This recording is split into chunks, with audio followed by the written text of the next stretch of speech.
Hey guys, welcome back and thanks for tuning in. You're listening to the Colored In podcast. I'm your host, Nai, that's NAI, because I'm new and insightful. So today we're going to be tackling our third pillar. This is going to be our second time around going through it, and that's focusing on education. For those who may be new to the series or not familiar with our themes, let me be the first to welcome you to the crew. CREW, CREW, is an acronym for the four themes this podcast focuses on. It stands for careers and cultures, relationships, education, and wellness.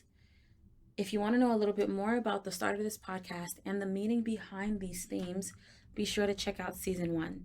And don't forget to connect with us on Instagram, like our post, share our episodes, DM us your feedback at _colored_in. So today we're going to be focusing on education, and I mean that quite literally. We're going to be talking about the education field and the teaching field, and specifically within the context of our current state of the world. And for that, I mean particularly in relation to COVID-19 coronavirus, novel coronavirus, and the pandemic. So I was inspired to have this episode or to create this episode based off of an article that I read. And I'm hoping you guys can get a glimpse into it now, but I like to read random stuff. I'm subscribed to different newsletters that sends me kind of an amalgamation of different articles that explains the current state of the world in different industries, finance, education, technology, healthcare, pharmaceuticals, manufacturing, transportation. I'll like scroll through it, and if I see something that particularly catches my eye, I'll click on it, do a little bit of reading, kind of just to stay up to breast on current events. And this particular article, for anyone who's interested, it was from the Economic Policy Institute, and it was titled COVID-19 and Student Performance Equity and U.S. Education Policy. Lessons from pre pandemic research to inform relief, recovery, and rebuilding. It was written by Emma Garcia and Elaine Weiss, who I believe are staff writers for that institute. And they pretty much run like a think tank. Well, they'll do research, and they'll collect research and analyze it, and of course publish it in these kind of white papers. It's a pretty long paper, so I only want to pull out kind of some of the key things that really resonated with me or interested me, that kind of inspired the creation or the curation and the producing of this episode. And one of it was a kind of the factoids or the facts that they put out based off of the research that they were able to conduct. And that was research regarding online schooling and teaching shows that they are effective only if students have consistent access to the internet and computers, and if teachers have received targeted training and support for online instruction. And because, especially in the real world, those needed requirements for effectiveness have been largely absent, especially in marginalized communities, remote education during the pandemic has impeded teaching and learning. That wasn't the surprising part, if I'm being honest. I have people within my family, I have friends who are all in school in varying different grade levels, and they have all said the same thing, which is that remote learning kind of sucks. So I wasn't surprised that lack of resources, lack of support, lack of training kind of led to the circumstances where remote learning, at least at the very beginning, just wasn't up to par. It wasn't at the caliber that it needed to be in order for it to be effective. What I did really like, and it's a very small caveat in the research that they noted, is that those specific components, the consistent access to internet and computers, and that teachers receive targeted training and support, are needed requirements. Like, they're not even nice to haves, or they're not even variable factors. Like, these are factors that have to exist and be established in order for any type of effective and efficient teaching and learning. So I liked that they kind of spin or and let me take a step back. They didn't spin it in a way. They have research backing it up, showing that these are requirements that are absolutely necessary for the improvement and the effectiveness of within for students and teachers within the education field. So I thought that was incredibly telling, and interesting that they needed to point that out, essentially, because for some reason, I'm assuming prior to this, I'm sure that it was up for debate whether or not those components or features were actually requirements, that would be conducive to the success of students and teachers in their day to day.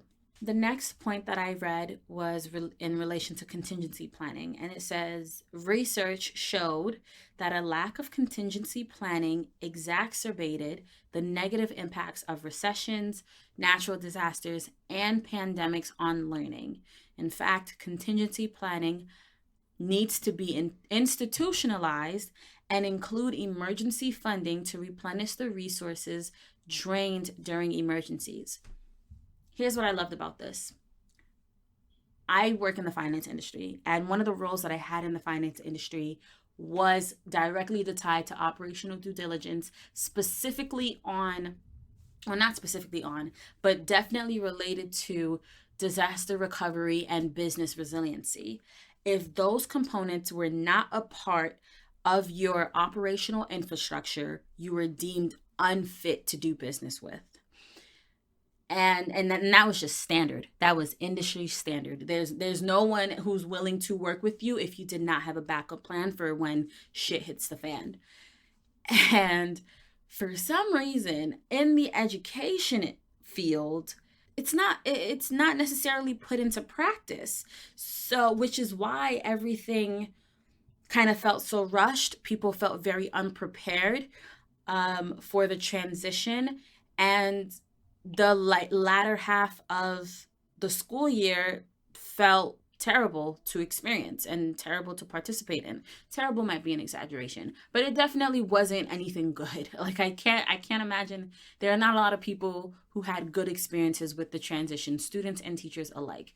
So I find it incredibly interesting that this white paper again had to make note of this, because it seems like it was something that the education field has not prioritized. And one thing I will say about this pandemic, although it has been very negative and has had tough impacts on our lives, whether it's indirectly or directly, it did a very good job pointing out all of our weak spots and all of our gaps that we needed to fill and address very quickly. And what I like about that, despite how challenging it was, is that we can no longer turn a blind eye to it. We can't go back. We can't ignore, some of the very real inequities that we have noticed now as a result of the pandemic, especially when it comes to literacy and education within marginalized communities. So they do a lot of this research. It's a very long paper. Again, like I said, they go into their methodology, they go into their analyses and how they collected and classified their data. And what that leads to is a 3-step recovery plan, going through relief, recovery, and rebuilding. So for relief, they have an action item where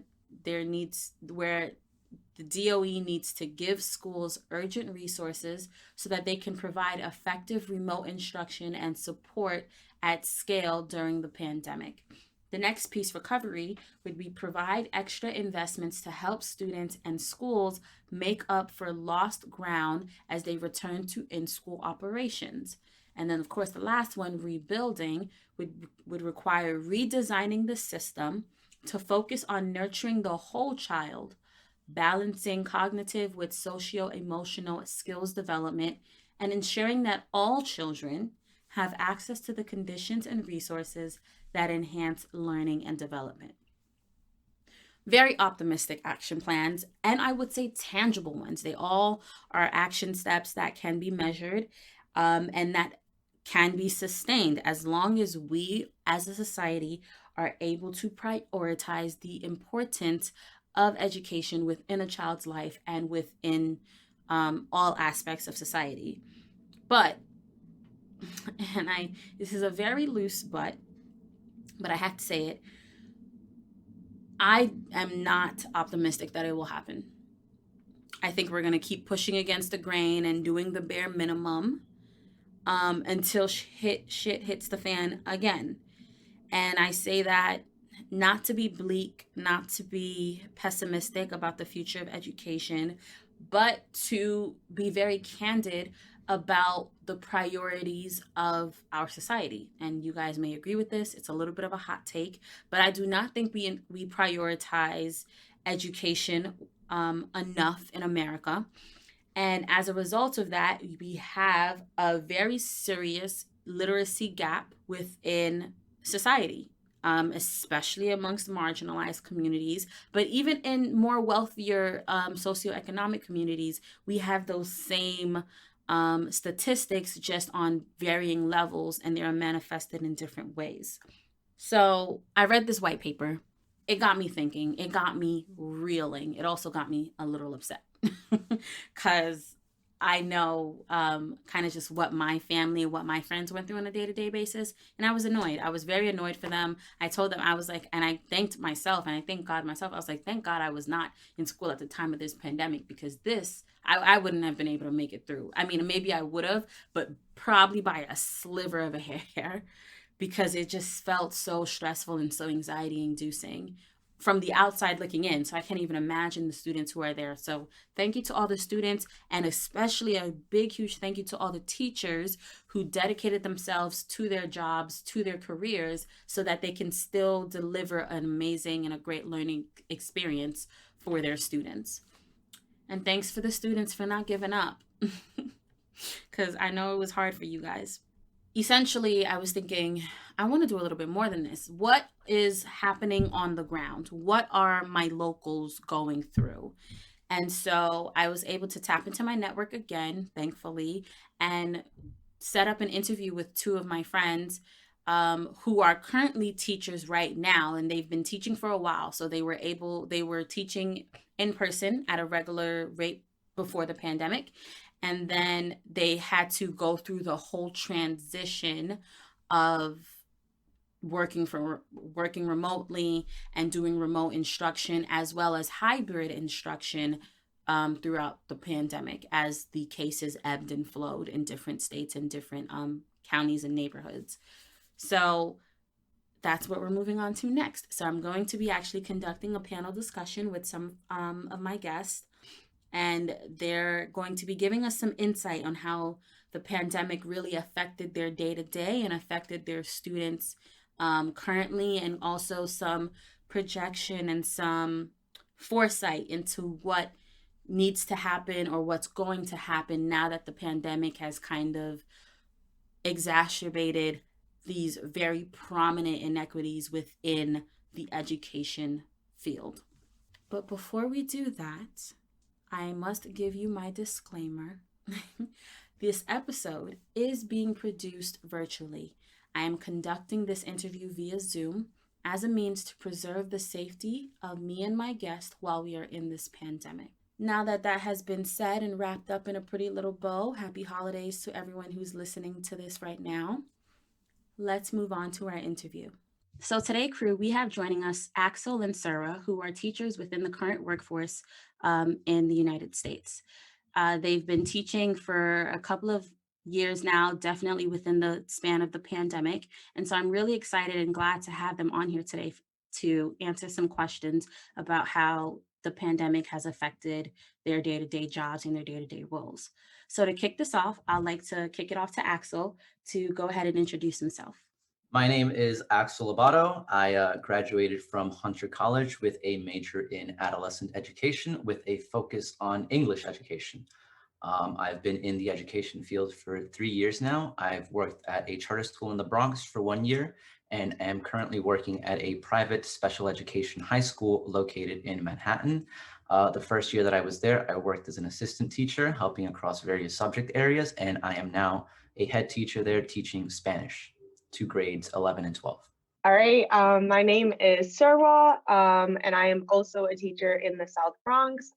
This is my fourth year teaching. I am a special education teacher, but I've taught quite a wide variety of classes. So I've taught sciences as well as English, and I've taught sixth to eighth grade, and I'm from New York City.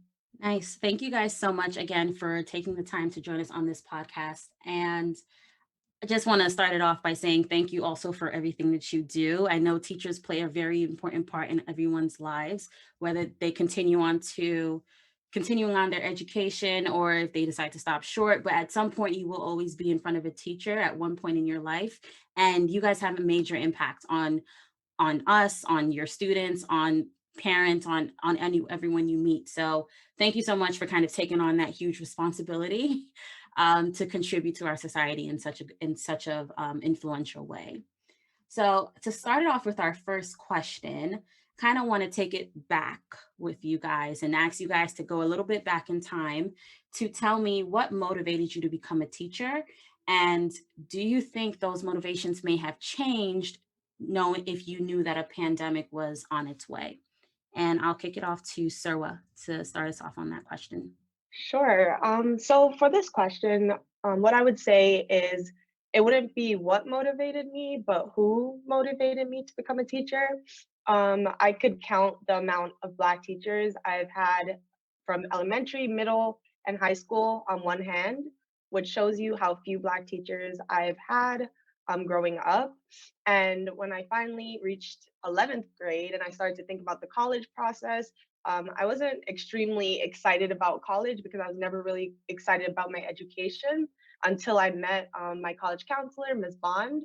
And she was a Black woman, and she kind of opened my eyes to the importance of a Black educator.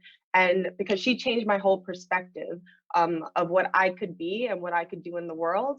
And I wanted to be that for young children of color. And so that is what led me towards becoming an educator.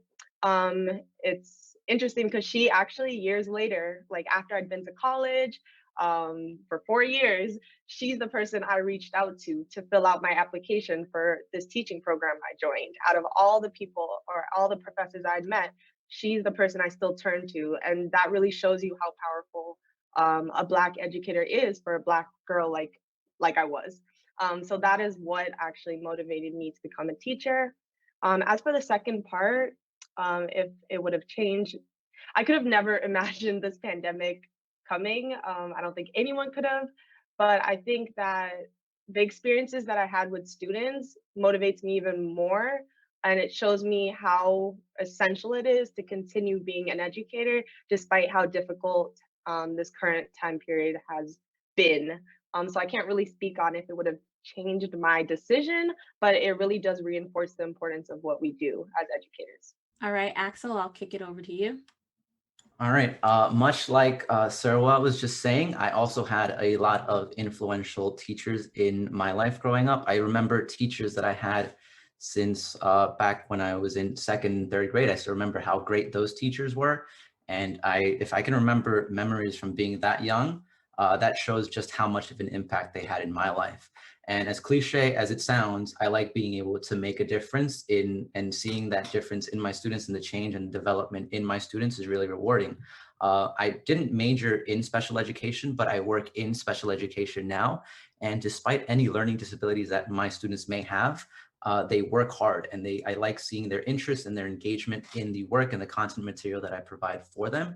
And it doesn't feel like a job at all. It's rewarding working with the children and helping them see themselves for who they really are and what they can really be. And just making that difference and seeing that difference. Cyril had just said no one expected this pandemic to ever hit. But I guess looking back at it now, I don't think that it would have made a difference because it doesn't change the end goal. The end goal is to teach, and we're still doing that. The only thing that is changing is the process in which we are getting there. Very, very well said. And I really love the fact that you guys definitely pointed out your motivations on why you became a teacher and kind of the impact that you've had so far on your students. So I particularly wanted young individuals for this podcast because I feel like right now we are all kind of going through our own personal griefs, our own personal trauma within the world, and with the current state of the world, still trying to live our lives, but also build our careers. So we're in this weird kind of funky time in terms of trying to figure out who we want to be and how we want to be that person. So in addition to also having all of that, packaging it up, and then also taking on the responsibility for influencing other individuals who are in that same stage, whether it's through 11th or 12th grade or younger. It's a lot, but I wanted that perspective because a lot of the times teachers who are a little bit more established in their tenure, it might become it's a little bit more of an easier experience. So I definitely wanted to target individuals who are closer in my age range and closer to my audience age range as well. So I guess my next question would be, what was the hardest thing about transitioning to a virtual classroom?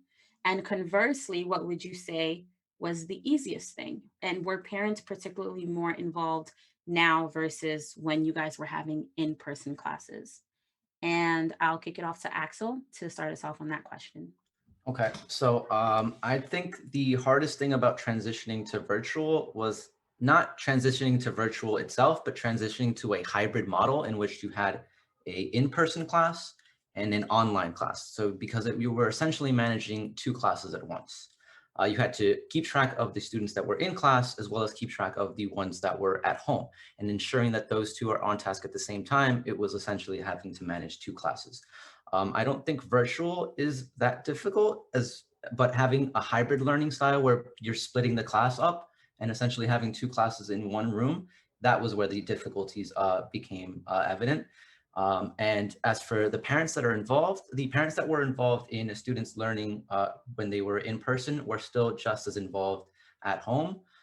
There have been situations where parents have been a little maybe too involved, and they sit next to their student throughout the entire duration of the class and helping them too much, essentially maybe giving them the answer and giving them more help than they would have gotten in class. But like I said, it does show that the parents do care for their education. So on one hand, you can't really criticize them too much. But this is something that we encountered last year as well when we switched to remote learning. But if anything, I think hybrid learning was more difficult than remote learning. Yeah, I mean, when the pandemic first hit, there was just no way to fully prepare for it. I don't think we realized the extent of what was really happening when it was first happening back in March. And so we knew that eventually schools were going to go close down, but we did not know what that meant. And I think the hardest part was definitely access to technology. Working in the South Bronx, I it's insane because kids or young people are always on cell phones, so you kind of and like you always see them on social media. So you kind of have this idea in your mind like, okay, kids are very in tune with technology, like they have access, but that is so false. And that's something that I don't think a lot of us realize as educators working in the South Bronx, like how limited access to technology students really had. So when the pandemic first hit, the hardest issue was how do we get all the kids online? And that was a struggle for weeks. There was some kids that were offline, right? There was no communication with them whatsoever. And besides the fact that it was scary, it was very scary because you don't even know where your students are. So that was one of the hardest things. I think the easiest thing was still being able to maintain relationships because young people are so used to relating with people through technology. It was a like we were still able to like maintain those same type of relationships through technology, which was great to see.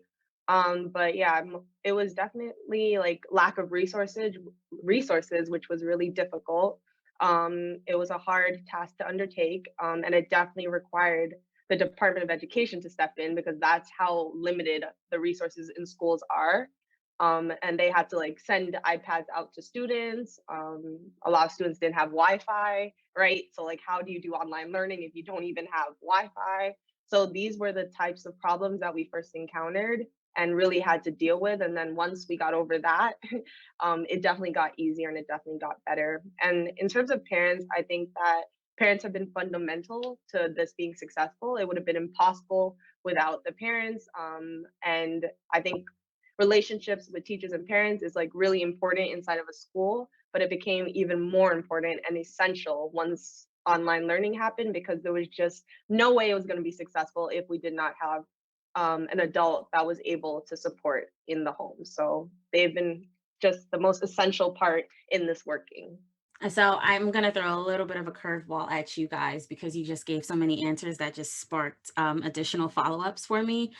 One, I completely sympathize with the lack of resources, because I remember thinking in the pandemic, when I was just trying to get a hand on all the craziness that was happening, especially during the summer.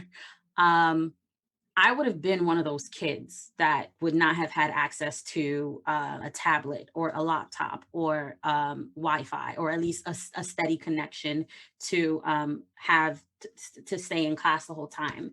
And I just thought, like, how different would I have turned out, missing out on classes, missing out on instruction, missing out on my education, just because I just couldn't afford it. I couldn't afford what was needed, that bare minimum, to get the education. So I completely sympathize with that, and I'm happy to hear that eventually people were able to get what they needed in terms of resourcing to fill in that gap.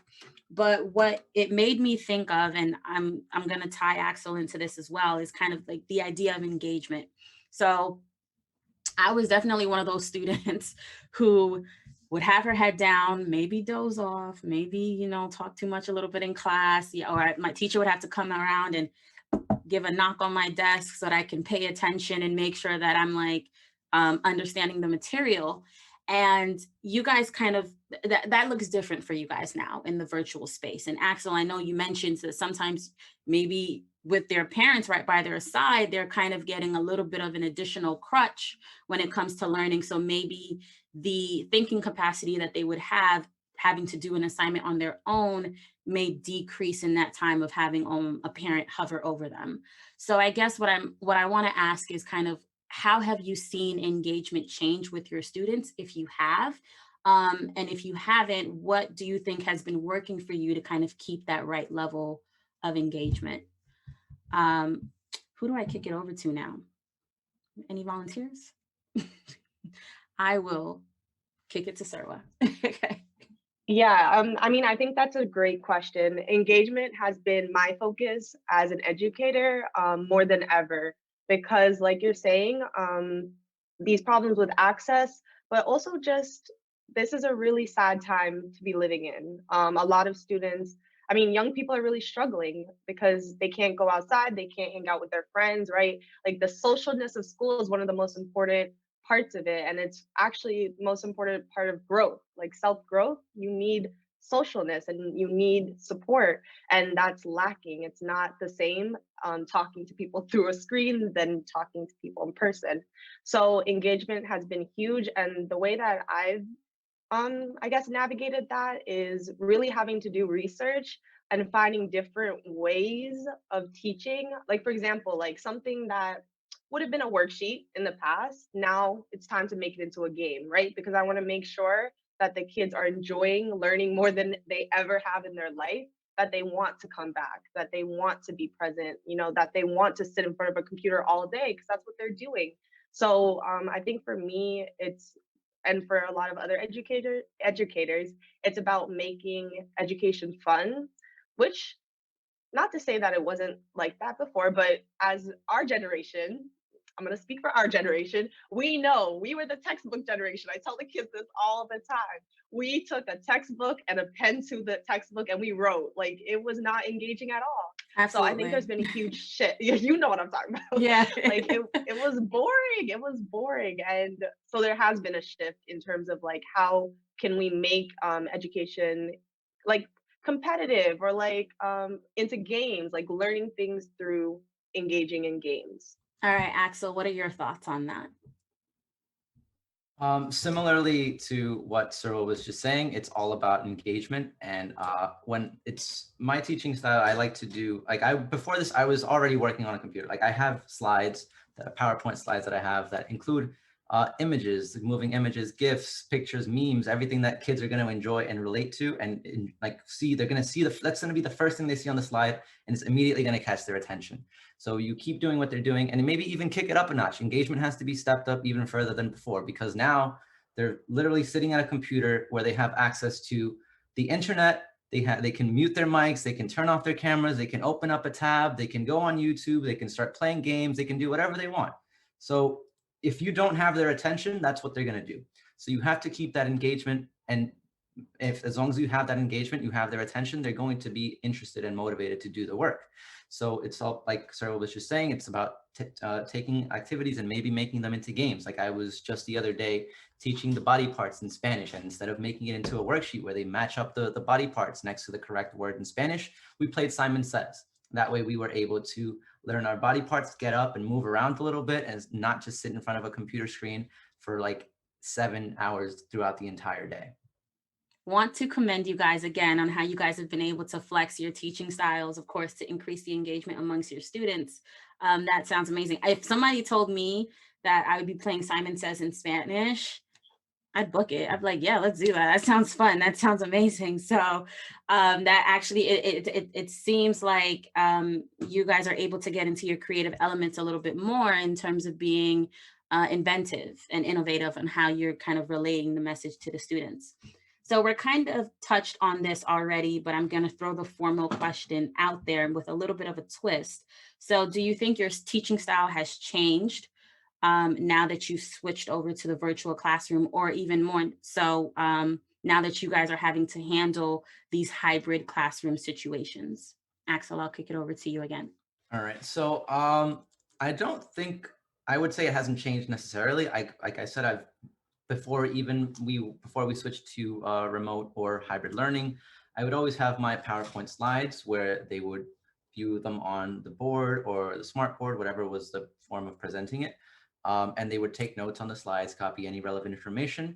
And now it's the same way. We go on Google Meets, I present the document, they have their guided notes, they're paying attention and filling in any of the missing notes. So they have to pay attention, they have to fill in any notes that are missing in their document. So they have to be engaged or else they'll miss some of the notes.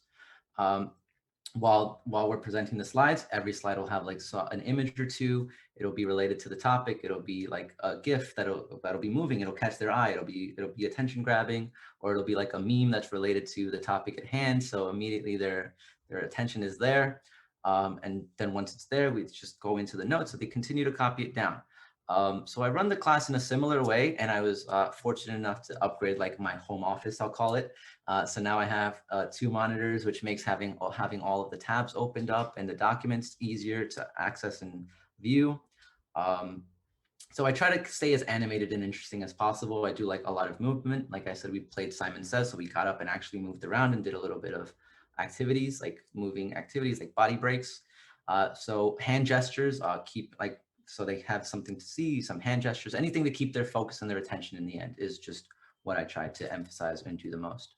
Similar to Axel, I think that prior to the pandemic, I tried to do I definitely did like PowerPoints and tried to do different ways to engage kids and play games still in the classroom. But I think the biggest thing for me is I've had to adapt in terms of what I use to teach the kids.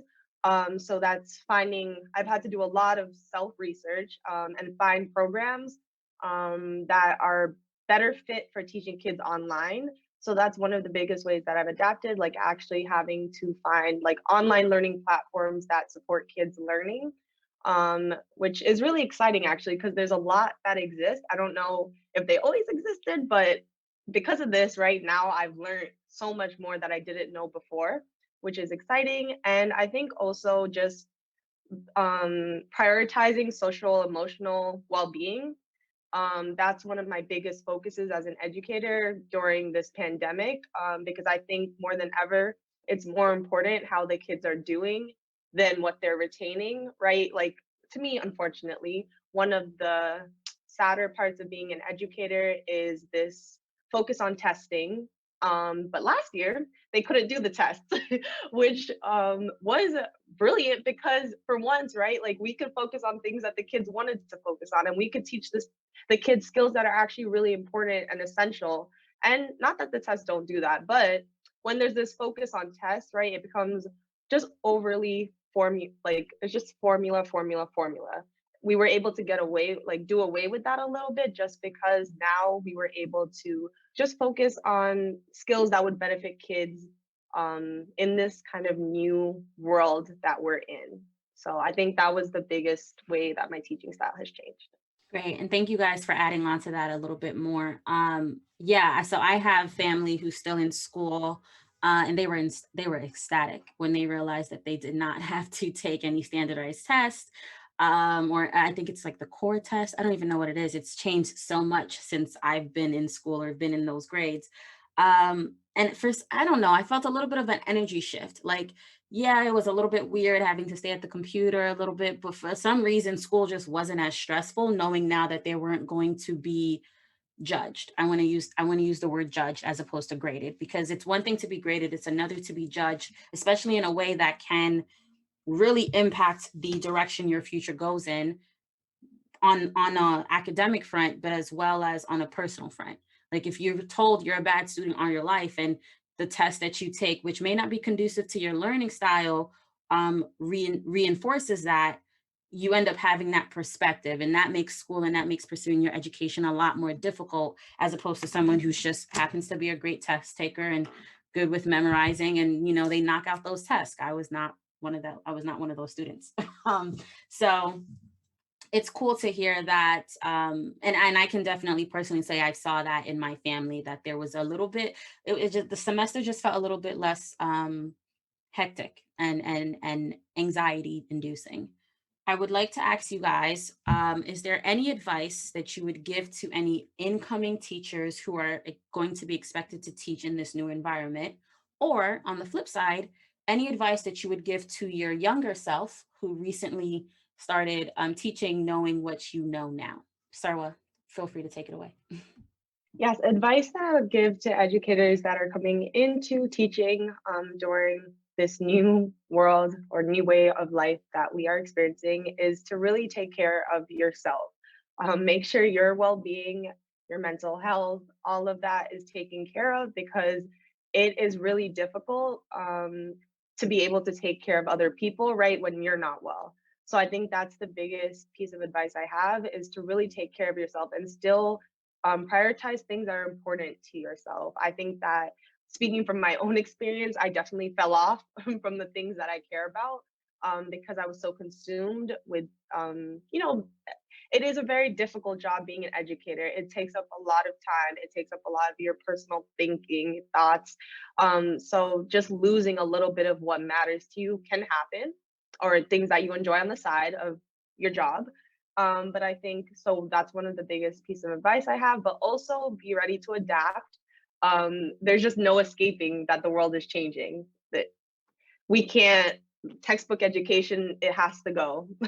Worksheets, they have to go, right? Like the skills that we used to prioritize, like even writing, it's changing, right? Like typing, everything is digital now. So it's like we need to be able to adapt and take, even though it's happening really fast, we need to really take what's happening and go with it. I think that would be my biggest piece of advice. So my advice would be try to, now more than ever, would be staying organized.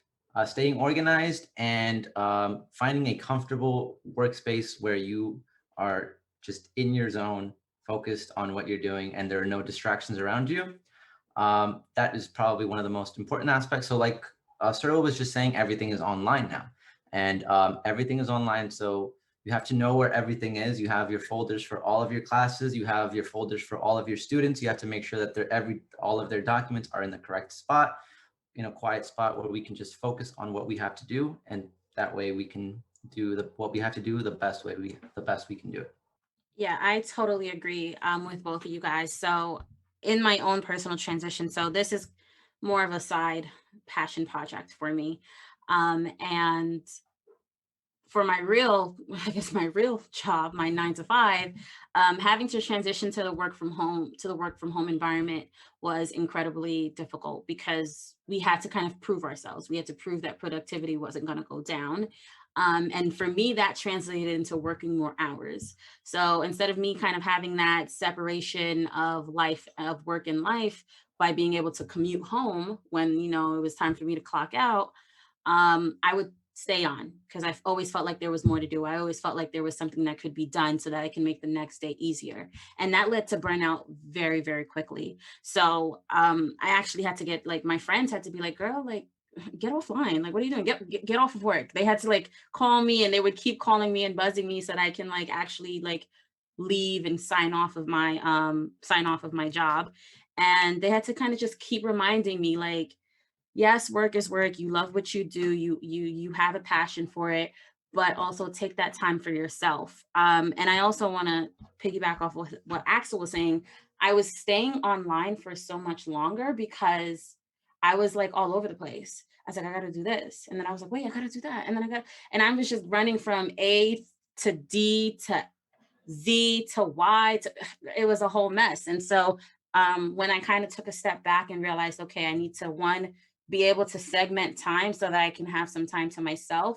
And in order for me to do that and still feel accomplished, I need to organize my day. I need to make sure that I'm getting the tasks that I need to get done so that I can hit my deliverables. So I really am glad that you guys touch on those 2 points, because I think it's something that anyone who's listening to this episode could need a gentle reminder of. Like, take that time for yourself. Make sure you're giving yourself back that time outside of your workday. And if you feel like you can't, it may be a lack of organization or time management on your part. And that's something that you can address with the help of your friends, family, or even your peers at your own job. So I would encourage anyone who's listening to this right now to do a little bit of self reflection if you feel like you're in a point that's feeling like burnout, or feeling like just like plain old depression or anxiety, to be frank. We're going to be moving on to our last question. And it's going to be a little bit of a loaded one. So if you guys need a little bit of time to think about it, feel free. But I want to ask you guys, and Sarwa, you touched on this a little bit. Where do you think the future of teaching and education is headed? So you already mentioned like textbooks, gotta go, worksheets, see you later. We need to enhance these technological and digital skills within our students. So how do you feel that's going to manifest? I would say maybe within the near future. And what would be some strategies that you would think of to continue improving your students and cultivating their skills? And I'll kick that off to Sarwa. I think that this question is so important. And I think that it's something that educators, and actually not just educators, anyone that cares about young people, it's something that we need to be discussing. When we think about all the inequities that already exist in our system, this is one of them. And especially Axel and I, we both teach special education, right? We teach students that need actually more access to technology than anyone else, and they have less access to technology. Specifically speaking, where I work in the South Bronx, a lot of students did not have technology at home. So this is an inequity problem, and it's something that does need to be addressed. And in a weird way, right, with the pandemic happening, the Department of Education was forced to address it, because prior, this has never happened, right? They've never sent iPads to all kids in the city in the public school system. Like, this really is a rare moment in time, and I think that one of the biggest problems we're going to face in the future, I'm going to call it digital illiteracy, right? Like, you need specific skills with computers and technology to be successful in the future world, as we can see where it's going. Everything is online now. So we as educators, we as parents, we as anyone, right? We really need to care about the fact that students should be learning these skills in schools. Students should have access to this technology in schools, right? This should be a right that everyone has, not just kids in richer neighborhoods, richer schools. Because I just find it really interesting how some schools, right, like all the kids have technology, right? But we already know. But that's the point is, once again, like, this is an inequity issue. And I think it's really important, once again, the future of teaching, the future of education, it needs to prioritize digital learning, right? Digital knowledge. Like kids need to know skills on technology, skills on computers. We need, some students don't even know how to type. And these are the issues that we need to be confronting as educators. Yeah, solid. I completely agree with you. And it's baffling to even see or think about the numbers when it comes to, first off, literacy in general or illiteracy in general, and then adding on that technological component or barrier on top of that. So yeah, I absolutely agree with you, Sarah. And last but certainly not least, Axel, where do you see the future of education and teaching going, and any strategies on your hand that you think could help improve how the current state of the industry? Well, I think that whether we like it or not, the technology field is going to be more and more involved with education and the future of learning. So therefore, we can't just sit around and use computers as a substitute to replace classes during a time of crisis, but instead we should be focusing on trying to develop the appropriate technology and resources to use during those times, if ever needed. Not that we should hope to use them, but in preparation if we need to have those available. Like Sarah was just saying, this pandemic has highlighted the inequity that is in the education field. But like my school, before we switched to online learning, last year, a couple of weeks before, they were tracking the pandemic and they noticed that potentially schools would have had to shut down. So before anything happened, my school issued like a poll that went out to all families asking whether they had access to internet at home, whether they had a computer that had access and was available to do like open up Google Documents and open up slides and anything that we might need to do in school. So that this was in preparation to not like a couple of days before, but in preparation to address these problems weeks before the potential shutdown ever happened. So I think my school took the necessary precautions in that regard. But like I said, for some people, this might not have been the case. And education is a right, and it's not something that someone who is more well off than another is should have a kind of step ahead. So we should be able to address those problems in like the inequalities and inequities that are in the education field, so that we can hopefully solve this issue, especially during a time of crisis like now. Round of applause for you guys. No, I absolutely agree. And we're going to be wrapping this up soon because that was our last question. But we all know that education is or should be seen as a basic human right. And now within this pandemic, it almost, because we're so heavily reliant on technology to receive that education, it almost feels like technology now, to some certain degree, is going to become or should be viewed as a basic human right as well. Or I guess I would say access to adequate resourcing. So it's so interesting how, as terrible as this virus has been, whether indirectly or directly, to the economy, to society, to the on the local level, it's bringing up so many important issues that we can very easily ignore on the day to day. So I'm really glad that I had this conversation with you guys. And again, I do want to thank you so much for your time and coming on here and speaking to me and the crew about your experiences as teachers and how the pandemic has affected that. Thank you for having us. Yeah, thank you for the invitation. It was a pleasure to be here and discuss the education field during a time of crisis during the pandemic. Yeah. Yeah. All right. Awesome. That's it for today, crew. Thank you guys for listening, and be sure to share this episode with your friends so that they can join the crew. Connect with us on Instagram at _colored_in and give us your thoughts. And of course, you can find these episodes on Spotify, Apple Podcast, Google Podcast, Breaker, and Anchor. I'm excited to hear from you guys and can't wait to speak with you soon. Bye.